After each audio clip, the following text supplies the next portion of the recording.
அந்த டேட்டுக்கு அந்த பேர் கனெக்ட் ஆகலை அப்படின்னாக்கா அது அந்த அந்த குழந்தைக்கு எவ்வளோ குளறுபடியான இதெல்லாம் நடக்குது. இந்த குழந்தைக்கு இப்போ இன்னும் என்ன நடக்க போகிறது தெரியாது. அப்படி மாறுதலாக இருந்தாக்கா அந்த பல்லே வந்துட்டு அசிங்கமாக இருக்கும், முகத்தை காட்டும். முகம் அசிங்கமாக இருந்ததுனாக்கா ரொம்ப கஷ்டமாக இருக்கும்ல. கடவுள் இருக்கிறாரு, அடுத்து என்ன செய்ய போறாரு அப்படின்னு சொல்லுவாரா? சொல்லிட்டு செஞ்சிருக்கிறாரா? இல்லை சொல்லுவாரா? சொல்லவும் மாட்டாரு, சொல்லிட்டு செய்ய மாட்டாரு. இப்போ சில குழந்தைலாம் பாருங்க, 4-5 வாட்டி கூப்பிட்டாதான் திரும்பி பார்க்கும். அது பேர் தான் வச்சிருக்குது, அதை தான் கூப்பிடணும். அது காது கேட்கலன்னு நினைக்காதீங்க, அதெல்லாம் இங்கே தான் அவ்வளோ.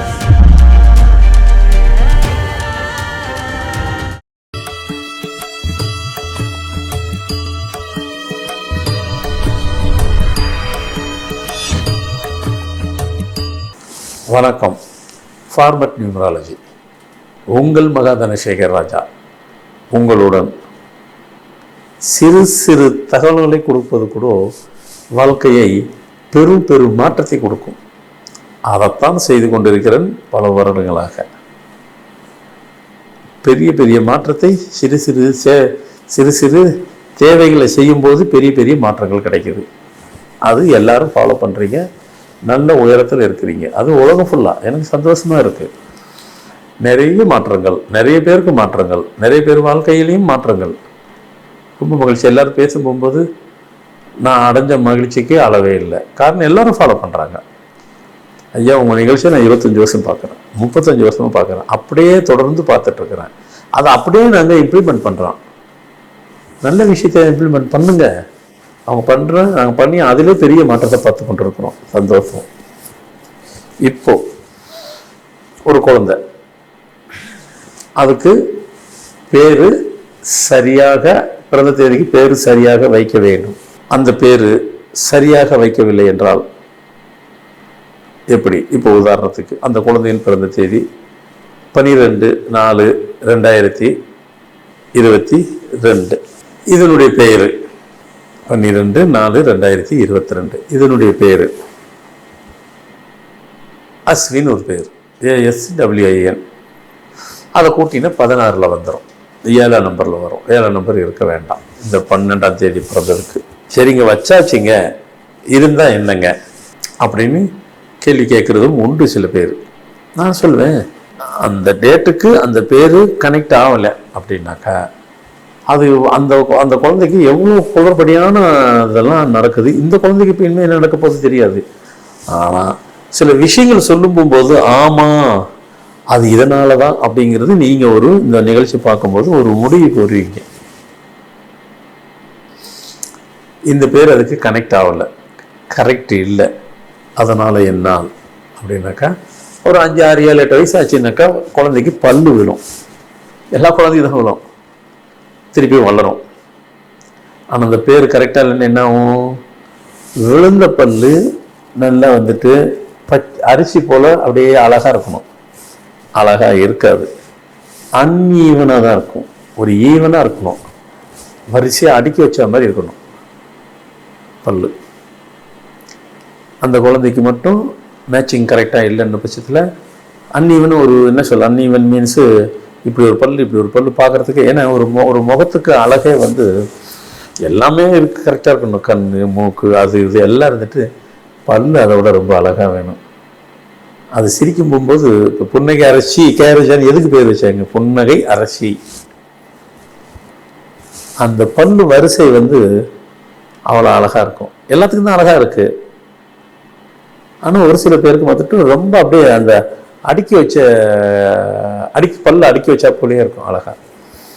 அப்படி மாறுதலாக இருந்தாக்கா அந்த பல்லே அசிங்கமாக இருக்கும், முகத்தை காட்டும். முகம் அசிங்கமாக இருந்ததுனாக்கா ரொம்ப கஷ்டமாக இருக்கும்ல அந்த குழந்தைங்களுக்கு. அப்போ குட்டியாக இருக்கும்போது தெரியாது, ஆனால் இப்போ இருக்க குழந்தைங்களுக்கு குட்டியாக இருந்ததே தெரியுது. எனக்கு பல்லு இப்படி வந்துருச்சு, வேண்டாம் என் பல்லை எடுத்துடணும், அது தெரியாது. அதுதான் விழுந்து அதுதான் வளரும். ஒரு கண்டிஷனில் விழுந்து வளர்ந்துருச்சுன்னா திருப்பி அதை ஒன்றும் பண்ண முடியாது. நீங்கள் அப்படியே தான் இருக்கும். அதுக்கெல்லாம் காரணம் அவங்க தேதிக்கு அவங்க பேர் வளரலைனாக்கா, கரெக்டாக பேர் இல்லைனாக்கா பல்லு கூட சரியாக வளராது, ஒரு ஈவனாக இருக்காது, அன்ஈவனாக இருக்கும். பல்லு மட்டும் தான் அன்ஈவனாக இருக்குன்னு மட்டும் நினைக்காதீங்க. முகத்தில் தேஜஸ் இருக்கணும். அது முகத்தில் தேஜஸ் வராது. எப்படி வரும்? தேஜஸ் இருக்கணும். குழந்தைங்க கடவுளை ஒன்று தானுங்க சொல்கிறோம். குழந்தையும் கடவுளை ஒன்றுன்றதுக்கு நாம் நினச்சிக்கிற அர்த்தம் வேற. இப்போ நான் சொல்ல போகிற அர்த்தத்தை பாருங்க. ஏன் குழந்தையும் கடவுள் ஒன்று யாரும் சொல்லலை, நான் சொல்கிறேன். ஒரு குழந்தை அது அடுத்து என்ன செய்ய போகுதுன்னு யாராலும் சொல்ல முடியுமா? சொல்ல முடியாது. என்ன செய்யும்? என்ன செய்யுதுன்னே சொல்ல முடியாது. என்ன ஒன்றாலும் செய்யும். கடவுள் இருக்கிறாரு, அடுத்து என்ன செய்ய போறாரு அப்படின்னு யார் சொல்லுவாரா? சொல்லிட்டு செஞ்சிருக்கிறாரா? இல்லை சொல்லுவாரா? சொல்லவும் மாட்டாரு, சொல்லிட்டு செய்ய மாட்டாரு. அவரும் சொல்றத செய்ய மாட்டாரு. என்ன செய்ய போறாரோ அதை சொல்ல மாட்டாரு. குழந்தையும் அது என்ன செய்ய போகுதுன்னு தெரியாது, அதுவும் சொல்லாது. இதுக்கு நான் சொல்ற விளக்கம், குழந்தையும் கடவுளும் ஒன்றுன்றதுக்கு இதுதான் விளக்கம். ரெண்டு பேருமே சொல்ல மாட்டாங்க. அவங்க ரெண்டு பேரும் செய்யறத சொல்ல மாட்டாங்க. நமக்கு என்ன வருதோ அதை செய்வாங்க. என்ன ஒரு சின்ன மாற்றம், குழந்தை அது செய்யறது தெரியாம செய்யுது, கடவுள் செய்யறது தெரிஞ்சு செய்யறாரு. ஏன்னா அவர் கடவுள். அவரு இந்த வித்தியாசம், இந்த மாற்றங்கள் தான். சரிங்க, பல்லு தான், பல்லு எப்படியே இருந்துட்டு போகுது, நாங்கள் அட்ஜஸ்ட் பண்ணிக்கிறோம், விடுங்க, எங்களுக்கு பல்லு எப்படி இருந்தாலும் நாங்கள் அட்ஜஸ்ட் பண்ணிப்போம், எங்களுக்கு கவலையே இல்லை அப்படின்னு சொன்னாலும் பரவாயில்ல. அது வளரும் போது அடுத்த கட்டம் கான்சன்ட்ரேஷனே இருக்காது, அடுத்து லிசனிங் இருக்காது. அப்படின்னா என்ன? இப்போ சில குழந்தைலாம் பாருங்க, 4-5 வாட்டி கூப்பிட்டாதான் திரும்பி பார்க்கும். அது பேர் தான் வச்சிருக்குது, அதை தான் கூப்பிடுறோம். அது காது கேட்கலன்னு நினைக்காதீங்க. அதெல்லாம் இங்கேருந்து அவ்வளோ அத்தனை தூரத்துல இருந்து கூட்டாலும் கேட்கும், பேசுனாலும் கேட்கும். அப்படின்னா கவனம் குறைவாக இருத்தல், லிசனிங் இருக்காது, கான்சன்ட்ரேஷன் இருக்காது. ஒரு படிக்கிற குழந்தைக்கு, குட்டி குழந்தைக்கு லிசனிங் கான்சன்ட்ரேஷன் இல்லைன்னு சொன்னா அது என்ன படித்தாலும் மைண்டில் எப்படி நிற்கும்? நிற்கவே நிற்காது. படித்ததெல்லாம் அப்படியே மைண்டில் எரஸ் ஆயிரும். ஏன்னா ஒரு குழந்தைங்கெல்லாம் பார்த்தீங்கன்னாக்கா, ஒரு அப்பார்ட்மெண்ட்ஸ் இருக்குது, ஒரு அப்பார்ட்மெண்ட்ஸ் இருக்குது. அந்த அப்பார்ட்மெண்ட்ஸ் பார்த்தீங்கன்னாக்கா கிட்டத்தட்ட ஒரு இப்போ தான் அப்பார்ட்மெண்ட்ஸ்லாம் 500 பேர் 1000 பேர் ஈஸியாக இருக்காங்கல்ல.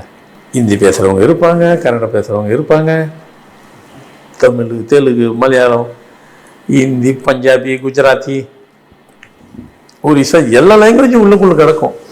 இந்த பிள்ளைங்க எல்லாம் விளையாடுங்க. ஈவினிங் ஆனால் விளையாடும். எல்லாம் ஸ்கூலுக்கு போவோம், காலேஜ் வந்து ஸ்கூலுக்கு, காலேஜ் விட்டுருங்க, ஸ்கூல் போகிற பசங்கள்லாம் குட்டி குட்டி பசங்கள்லாம் விளையாடும்.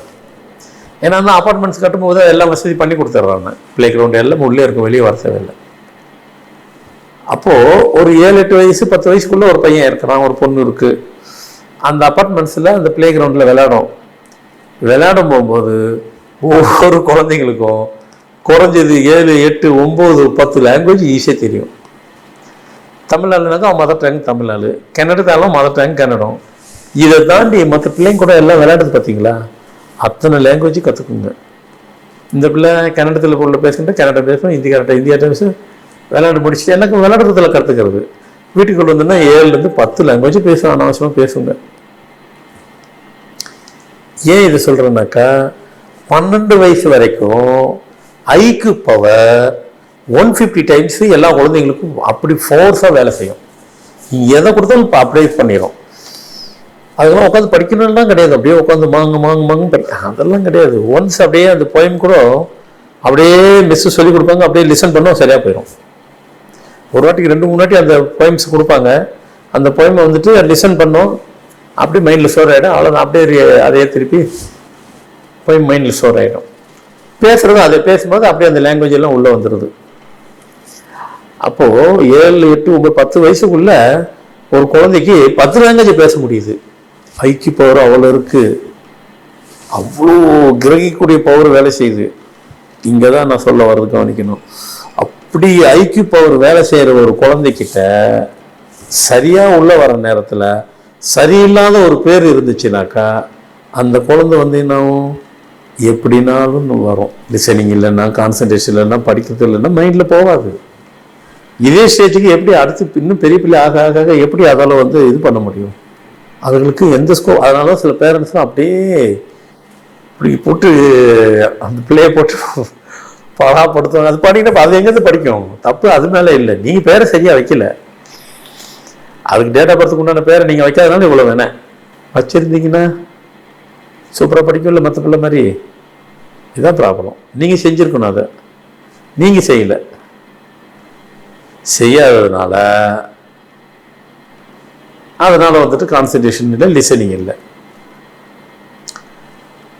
பேர் வந்து அவ்வளோ முக்கியப்படுதா? ஆமாம், அது படிக்கிற குழந்தையிலேருந்தே காமிச்சிரும். நான் பொதுவாக சொல்லுவேன், இப்போ பிறக்கிற உலகத்தில் எல்லா குழந்தைங்களும் எல்லாம் பிரெயினி குழந்தை, எல்லாம் அறிவாளிங்க தான். அது நம்ம ஃபார்மாட்டில் நியூமராலஜி பேர் வச்சோம் வாய்ப்பே இல்லை. அதுக்கிட்ட பேசவே முடியாது. ஒரு முறை அப்படி தான் வேலூர்லேருந்து இந்த இத்தினூண்டு இருக்கு, அதை கூட்டிகிட்டு வராங்க. ஒரு 4-5 பையை தூக்கிட்டு வராங்க அவங்க பேரண்ட்ஸு. இப்போ இப்படி தான் முன்னாடி உட்கார வைக்கிறாங்க. உட்கார வச்சு அம்மா அப்பா பக்கத்தில் உட்காந்துக்கிறாங்க. சார், உங்கள்கிட்ட பேர் மாற்றிட்டு இவ்வளோ எல்லாம் ஊராக போயிட்டு இந்த பொண்ணு அவார்டு வாங்கிட்டு வந்துச்சு சார், ஷீல்டு வாங்கிச்சு சார், அப்படி இப்படின்ட்டு இருந்தாங்க. நீங்களும் கொஞ்சம் அதுக்கிட்ட பேசுங்க அப்படின்னாங்க. என்ன பாப்பா உங்கள் பேர் என்ன? பேரை சொல்லுது. என்ன பண்ணுறீங்க, என்ன படிக்கிறீங்க, எல்லாம் சொல்லிக்கிட்டே வந்துச்சு. என்ன படிக்க போகிறீங்க அப்படின்னு. நான் கலெக்டர் ஆக போகிறேன் அப்படின்னு சொல்லுது. அப்படியா, கலெக்டர் ஆகணும்னா என்ன படிக்க போகிறீங்க? அது நமக்கு தெரியும், அது என்ன சொல்லுதுன்னு பார்த்தேன். கலெக்டர் ஆக போகிறேன் அப்படின்னு நான் சொல்கிறேன். ஐஏஎஸ் படித்தா கலெக்டர் ஆகணும்னு உங்களுக்கு தெரியலையே, இது கூட தெரியாமல் ஒரு தாத்தாவாக இருக்கிறீங்களா அப்படின்னு கேள்வி கேட்குது. அவங்க வந்துட்டு ஐயோ அப்படிலாம் சொல்லக்கூடாது, தப்பு அவ்வளோ ஒன்றாங்க. நான் சொன்னேன், அது குழந்தை, அது நாலேஜுக்கு என்ன பேசுறது? அது மாதிரி எதுக்கு சொல்ல வரேன்னா, நம்ம ஒரு சின்ன கோடு அதுங்களோடய போடுதுங்கிற மாதிரி அதெல்லாம் போடுங்க. அவங்க பாருங்க, அவர் அதாவது ஐஏஎஸ் படித்தா கலெக்டர் ஆகலாம் அப்படின்னு அது இத்தினூண்டு தான் இருக்குது. அது என்ன 4 வயசு இல்லை 6 வயசு 6 கூட இருக்காது. அந்த மாதிரி எல்லாம் பிரெயின் சைல்டு தான். அந்த பிரெயினி சைல்டுலே பிறக்கிறத நீங்கள் பேரை சரியாக வைக்கலன்னா அது எங்கெங்கெல்லாம் போய் நம்மளை அதுங்களுடைய லைஃபே டீவிட் பண்ணிடுது பாருங்கள், மாற்றி விட்டுருது. ஸோ அதனால் குழந்தைக்கு பேர் வைக்கிறது, அது நல்லா படிக்கிறது மட்டும் இல்லை, அதுங்களுடைய வாழ்க்கையே, எதிர்கால வாழ்க்கையே அந்த பேர் தான் இருக்குது காப்பாற்றும். அப்போ நான் குழந்தையாக குட்டியாக வச்சதெல்லாம் டாக்டர்னு எழுதிடுவேன். இப்போ வருங்க, இப்போ கூட்டிகிட்டு எதுக்கு கிள்ளிக்கு பேர் வைக்கிறதுக்கு. சார் நீங்கள் சொன்னீங்க குழந்தையில வரும்போது பேர் வச்சுங்க, டாக்டர்னு எழுதிட்டீங்க, மெடிசன் படிப்பான்னீங்க, இந்த மெடிசன் படிச்சுட்டா இப்போ அவங்க கிளினிக் வரும், கிளினிக் பேர் வச்சு கொடுங்க. எனக்கு சந்தோஷம். டாக்டர் படிச்சுட்டு நீ கிளினிக் பேர் வைக்கிறேன், ஒன்றும் பெரிய இது இல்லை. அது மாதிரி என்னென்னமோ நிறைய இருக்குன்னு வைங்களேன். அதனால் அந்த பேர் வைக்கிறது வெறும் பேர் இல்லை, அவங்க வாழ்க்கையினுடைய அஸ்திவாரம். அஸ்திவாரத்தில் போடக்கூடியது தான் பேர். நிறைய தகவலை உங்களுக்கு நீங்கள் விரும்பினபடியும் அவ்வளவும் கொடுத்து கொண்டிருக்கிறேன். எல்லாத்துக்கும் பயன்பெறும்படி உள்ளன. இதில் நிறைய சந்தேகங்கள் எதனா இருந்தாலும் தொடர்பு கொண்டு கேளுங்கள். நிகழ்ச்சி பார்த்து முடித்தவுடன் லைக் பண்ணுங்கள், ஷேர் பண்ணுங்கள், சப்ஸ்கிரைப் பண்ணுங்கள். நன்றி, வணக்கம்.